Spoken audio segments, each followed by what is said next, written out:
minutos.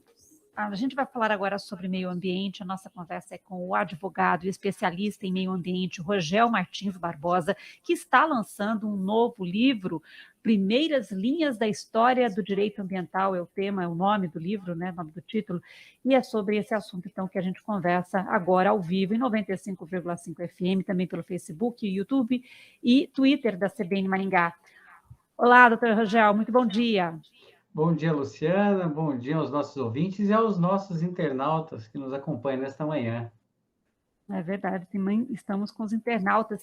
Bom, o seu livro, o livro que você está lançando, Primeiras Linhas da História do Direito Ambiental, eu estava dando uma lida no resumo, né, que você me mandou, e eu vi ali que você discute também direito de resíduos. Esse é um conceito novo? Na verdade, assim, o que acontece? Esse livro, Primeiras Linhas da História do Direito Ambiental, ele nasce fruto da minha tese de doutorado em que eu defendo a existência de um novo ramo do direito chamado direito dos resíduos. Então, esse nome, direito dos resíduos, ele ganha força principalmente com a minha tese de direito, né? Minha tese de doutorado, que defende a existência desse novo ramo. E para dizer que existia um novo ramo, eu tive que estudar o ramo que estava cuidando dos resíduos, que era o direito ambiental. E para entender o direito ambiental, para entender qualquer coisa na vida, você tem que entender a sua história, né? E foi daí que então me debrucei a investigar a história do direito ambiental, né?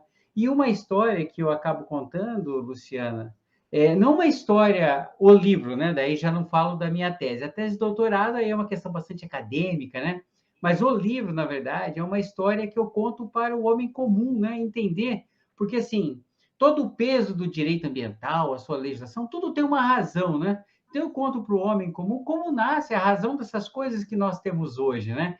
E aí eu vou me debruçar lá atrás, desde as ordenações manuelinas, afonsinas, na verdade. Aí o Portugal sempre esteve à frente do seu tempo, né? A gente tem uma mania de achar que nós somos o que somos porque fomos colonizados por portugueses, né? No sentido depreciativo. Na verdade, nós somos o que somos porque nós não queremos ser o que deveríamos ter sido, em função dos portugueses, que sempre estiveram à frente do seu tempo, e nós nunca reconhecemos a grandeza do povo que nos colonizou, né? E isso é um problema. Mas olhando para o direito ambiental, aí a gente começa a olhar a preocupação ambiental dos portugueses, que era uma preocupação, e acho que isso é o mais importante dizer, né? Porque o direito ambiental ele tem uma fase que ele existe independente de ser chamado direito ambiental. Esta fase de proteção, de preocupação com a natureza, é uma preocupação também com o ser humano. É a preocupação de termos uma casa para morarmos, termos alimento para podermos nos alimentar e mantermos o equilíbrio para mantermos a espécie humana. Então, este é um direito ambiental que não recebe o nome de direito ambiental, que a gente vai encontrar lá nas ordenações, por exemplo, afonsinas, só para os nossos ouvintes terem uma ideia, era proibido, por exemplo, você matar uma caça que ela estivesse prenhe. Por quê? Você eliminaria a produção daquele animal. E isso não era impedido. Outra coisa também era proibido cortar árvores frutíferas para preservação do fruto, né, para alimento do ser humano. Então, veja assim que coisa bem interessante. E aí nós já tínhamos legislação protegendo rios. Olha só que coisa interessante. E a gente acha que é tudo agora, do século XX, século XXI. Não. O homem sempre teve essa preocupação, mas o foco era o homem e não só o meio ambiente, como a gente vê agora, né? Mas houve um momento em que essa preocupação se perdeu? Não houve esse momento que essa preocupação se perdeu. O que eu identifico quando eu estudo isso é que houve uma mudança de foco. Então, assim, a primeira preocupação é preservemos para nos preservar. Aí depois você tem um momento que se desliga essa ideia de o homem e a preservação da própria espécie para ser uma preservação do meio ambiente pelo meio ambiente. E aí a gente tem uma situação, aí é quando nasce realmente o direito ambiental, e aí a gente vai ter um marco histórico, porque o direito ambiental, diferente do direito como a gente conhece, que assim, é uma discussão natural do homem, né? E a sociedade faz um acordo, vamos dizer assim, um acordo social, e depois vem o direito e positiva isso através de leis, etc., né? Discussões jurídicas, mas primeiro vem analisando como o homem já se comporta para depois colocar isso de forma rígida dentro do direito, através das leis, etc. O que acontece com o direito ambiental é que ele é uma imposição. Você tem um marco, 1972, com a Convenção de Estocolmo, literalmente o direito ambiental ele vem da esfera internacional e é imposta para os países. Então, assim, a gente tem uma assimilação do externo para o interno. Isso é um marco muito interessante. Porque daí, Luciano, eu vou contar no livro, né? Assim, você tem um movimento internacional, você tem um ativismo ambiental muito forte, né? Você tem uma influência disso através de o que nós chamamos de escola de Frankfurt, né? Que há uma dialética negativa, né? Essa escola, e isso a gente vai notar muito dentro do direito ambiental, que assim, essa escola, ela entende que sempre há maldade no homem, que o homem sempre está destruindo, a dialética negativa, ela traz isso, né? E sempre aquela história de teoria crítica, etc. Então, isso vai marcar esse novo direito ambiental, que é essa situação que a gente fala, o homem está destruindo tudo, tudo está uma calamidade, e a gente sempre tem a vocação do exagero, né? E isso faz mal também, né? Porque você sabe que quando você perde o equilíbrio e força para um lado ou para outro, as coisas não caminham como deveria dentro da sua naturalidade, né? Então, assim, isso é muito interessante. Então, a gente vê esse direito ambiental de hoje vindo de fora, de cima para baixo. Mas então, porque a impressão que a gente tem nos livros de história é que com a Revolução Industrial, a urbanização das cidades, né, e ao crescimento das cidades, o meio ambiente foi relegado, houve mais desmatamento. Então, essa preocupação sempre existiu com o direito Essa preocupação do sempre ambiente. existiu. Essa preocupação sempre existiu. Então, você tem... agora, como eu disse, a questão é o foco.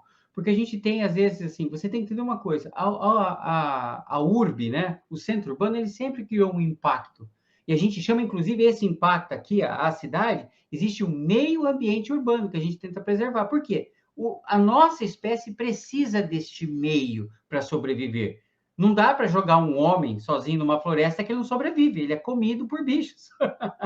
Nem consegue se manter. Então, assim, o que acontece é que a partir da década de 60, a gente tem um movimento de contracultura, e aí contracultura no sentido de ser contra aquilo que está posto culturalmente, né? Você tem aí movimentos hippies, etc., e que começam a criar situações do tipo assim, não, eu não aceito, e a gente começa a parar, até uma característica, principalmente agora do século XXI, né?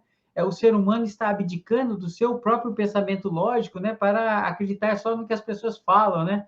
Você já reparou que as pessoas não param mais para pensar? Então, você fala assim, não, tem um estudo científico, eu não preciso dizer de onde veio, quem fez, quem financiou, e a pessoa já acredita e acha que é aquilo e pronto.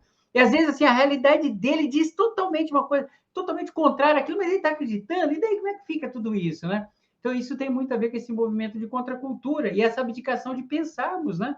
Assim, a cidade destrói o meio ambiente? Não, a cidade é importante para o nosso ambiente, porque a preservação da nossa espécie é o principal motivo do próprio direito, é a preservação da nossa espécie.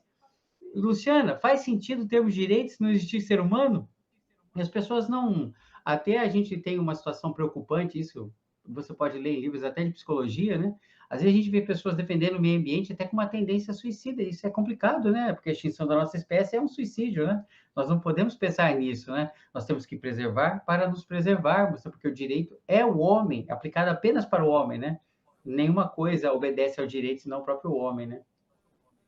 Mas é possível, então, que a humanidade evolua preservando o meio ambiente, porque a gente está falando também em alterações climáticas, mudanças climáticas, né?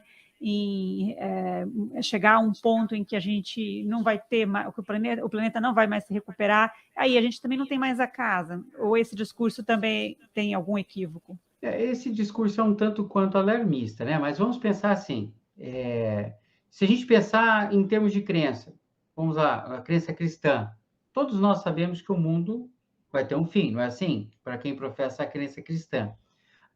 Se a gente pensar cientificamente, independente do que nós formos fazermos aqui nesse planeta, o que acontece? O Sol não é uma estrela? Isso não há questionamento científico. A gente sabe que toda estrela nasce e morre. Ela vai explodir uma hora, vira um buraco negro e daqui acaba. Então, assim, o ad eterno, o que a gente perde o foco é que não há preservação ad eterno pela própria circunstância que nós já interpretamos. Ó, se o Sol é uma estrela e ele vai se acabar, todo o sistema solar vai junto naquele buraco. Então, assim, a eternidade é que o homem tem medo da morte, né? Agora, é possível a preservação? Assim, o que acontece é que a gente vê um alarmismo como se as coisas fossem acontecer amanhã. Não é bem assim.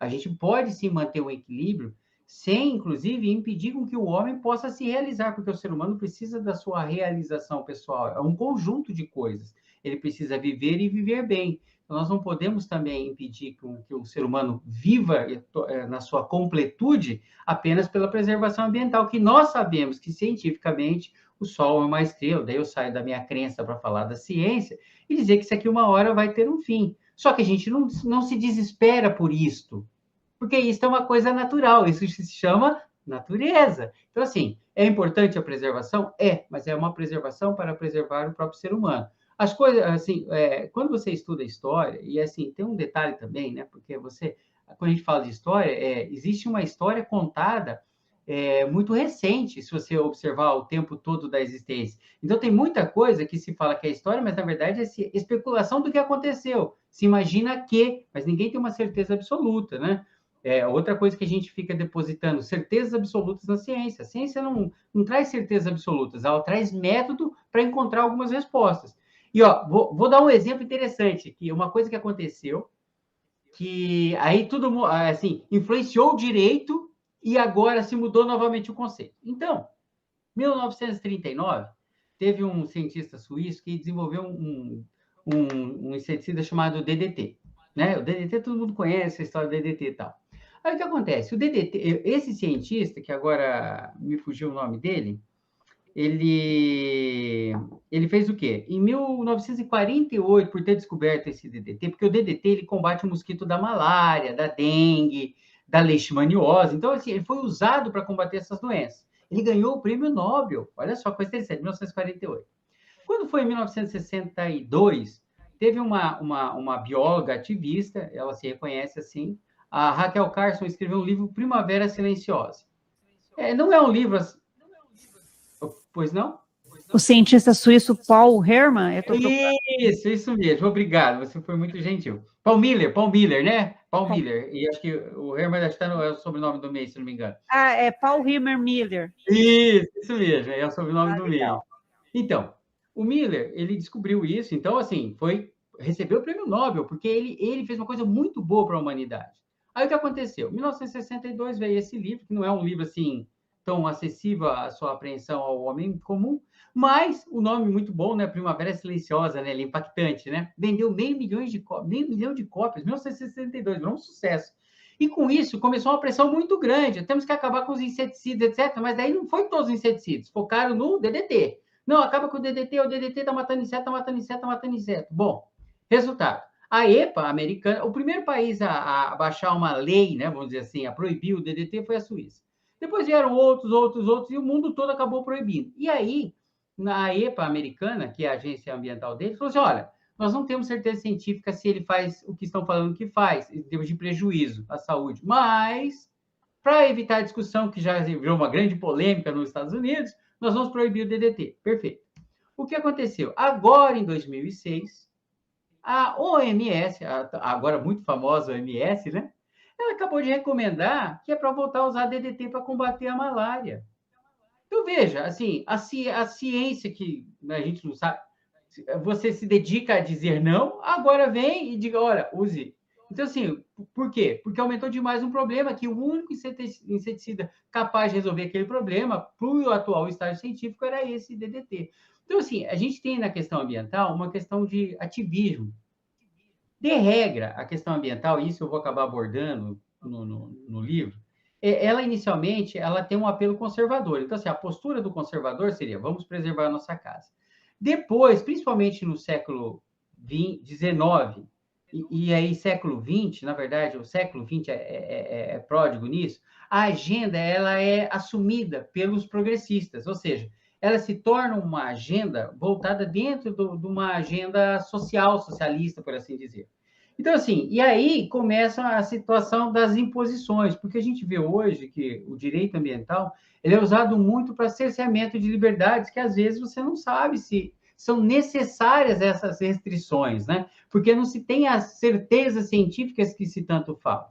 Vou dar um outro exemplo, inclusive tem uma matéria no GMC Online, né, que nós temos lá a coluna, e eu escrevi, por favor, nossos internautas procurem, eu escrevi agora nessa, acho que quinta-feira, Saiu lá o The Global Waste Monitor 2020, né? Já uma coisa da ONU, com diversas entidades, falando qual a expectativa de resíduos eletrônicos nós estamos produzindo. Perfeito. Aí, o que eu faço? Eu, como cientista, como doutor, então, como cientista, primeira coisa que eu vou olhar é a metodologia. Aí, perfeito. 53 megatoneladas o mundo produziu em 2019, um número estratosférico. E o Brasil? O Brasil, eles chegaram à conta de que nós produzimos 10,2 quilos por habitante ano de resíduo eletrônico. É razoável, né? 10 quilos de lixo eletrônico é coisa que você está jogando fora por pessoa, né? Porque eu sempre olho para mim, eu não consegui abdicar, ver a minha realidade. E aqui na minha casa é impossível a gente estar jogando tudo isso. Você está entendendo? Porque assim, eu não jogo uma geladeira por ano, eu não fico trocando, porque não faz sentido para mim. Mas vamos lá. Aí eu fui olhar os dados. Aí como é que eles chegaram nos dados do Brasil? E eu acho que isso influenciou todo o resto do cálculo do mundo. Porque para eles o que mais produz resíduo eletrônico é a Europa e o que mais recicla é a Europa. Então, assim, e daí está em lanterninha, o que menos recicla, o que menos produz é a África. Como é que eles fizeram o cálculo? Olha só. Eles fazem assim, eles não têm como calcular quem produz o resíduo. Por quê? Governos não têm controle. Você sabe disso. Não tem controle. O governo municipal aqui da nossa cidade tem controle de um monte de resíduo eletrônico que está jogado nos fundos de Vale Maringá? Não, não tem. Mas você passa lá e acha um monte, não é? E ele não contabiliza isso como resíduo eletrônico para colocar lá no plano municipal de gestão integrada de resíduos. Não coloca isso. Eles falam assim, áreas órfãs, é desse jeito, e não toca nesse assunto. Mas vamos lá. Aí o que nós vemos? Aí eles falam assim, não, o que a gente calcula é assim, ó, a gente vê quanto foi vendido de produto eletrônico, então o fisco tem um controle, a gente sabe que esse controle não é real, né? Porque tem um detalhe, quanto se compra no Paraguai, por exemplo, né? Falando de Brasil, é sem nota, concorda comigo? Mas eles usam só o controle do que foi comprado no mercado normal, então o controle do fisco. Aí ele faz uma projeção de quanto tempo a gente usa esse resíduo, esse produto, ele joga ele na modelagem deles, eles imaginam um determinado tempo e diz que naquele tempo a gente já descarta. Só que isso é uma realidade europeia, porque eles fazem com base numa norma europeia, não é norma brasileira. Aí, para agravar a situação, o que eu descobri? Eles usaram dados de um monitor de sustentabilidade de 2011 para o Brasil. Como é que eles falam que eu produzi este resíduo em 2019 com base no monitor de 2011? E detalhe, eu não sei quem produziu o monitor que eu não consegui encontrar e não sei se esse monitor pegou esses dados diretamente do governo federal. Então, assim, a gente tem um problema. E aí, às vezes, se colocam dados muito fortes como forma de querer fazer o impacto de mudança de postura. Mas, às vezes, quando você força demais a situação, quando tudo é muito crítico, nada mais tem importância. Porque assim que o ser humano fala, se não tem solução, solucionado está e daí relaxa. Então, às vezes, essa ideia de exagerar na mão pode criar o efeito contrário. Tipo, tá desse jeito, não tem o que fazer, então a gente abandona. Então, assim, dentro do direito ambiental, e é isso que eu vou... Isso não é nada segredo, tá? Quando você lê o livro, você vai ver, não fui buscar em fontes escondidas. Não, tudo fonte basicamente oficial. Me debrucei a buscar, por exemplo, fontes primárias. Quando, por exemplo, eu cito as ordenações afonsinas, eu peguei o facsímile das ordenações afonsinas e eu li elas. E daí eu identifiquei os pontos, assim, só para entender. É claro que eu tive que usar fontes secundárias, porque nem tudo a gente consegue fontes primárias, né? Uhum. O que são ordenações afonsinas? Me desculpe. Na verdade, é a primeira codificação de leis que a gente vai ter do ordenamento jurídico português. Então, assim, Dom Afonso falou assim, junta tudo e vamos fazer um código aqui. A gente sempre pensa em código de Napoleão, mas, na verdade, quem fez a primeira vez foram os portugueses, né? Mania de não olhar para de onde nós saímos, né? Ficamos olhando para outros, né? Então, assim, daí tem as afonsinas, Filipinas e assim por diante, até, inclusive, o Brasil, o Império, foi regido boa parte por essas ordenações, né? Até a gente ter o nosso sistema jurídico montado, né? Tá certo. Bom, muito obrigada pela entrevista, um ótimo sábado, um ótimo fim de semana. Olha, Luciano, foi um prazer conversar com você, né? Sempre interessante a gente falar com os nossos internautas, esse assunto é interessante, e aqui eu preciso fazer meu merchan, né? Acessem, o livro ele foi lançado apenas na forma digital, nesse primeiro momento, é uma política que nós adotamos, né? porque, primeiro, que ele facilita o acesso, né? A aquisição é mais barata, por assim dizer, né? Mais prática a leitura, e de regra, quando o leitor gosta do livro virtual, depois ele adquire o físico para guardar, para ter isso aqui que eu tenho atrás, né? Esses livros todos para compulsar, né? E convidar vocês também, então acessem lá, está na Amazon, o livro já está disponível. E também conheçam a nossa coluna no GMC Online, né? Lá nós falamos sobre resíduos, meio ambiente e Estado. E este livro, para finalizar, é um livro que não foi escrito só para academia. Então, você que é um homem comum, acho que você, na verdade, tem o maior interesse em ler esse livro, porque você e eu, como homens comuns, não como operadores do direito, somos nós que suportamos todo o peso desse direito ambiental. Então, a gente precisa saber de onde está vindo tudo isso, né? Entender o direito ambiental para não cair nos discursos mais fáceis, né? Justamente, Luciana, justamente. Felicidades, Tá, Luciana, felicidades aos nossos ouvintes. Obrigado. obrigada.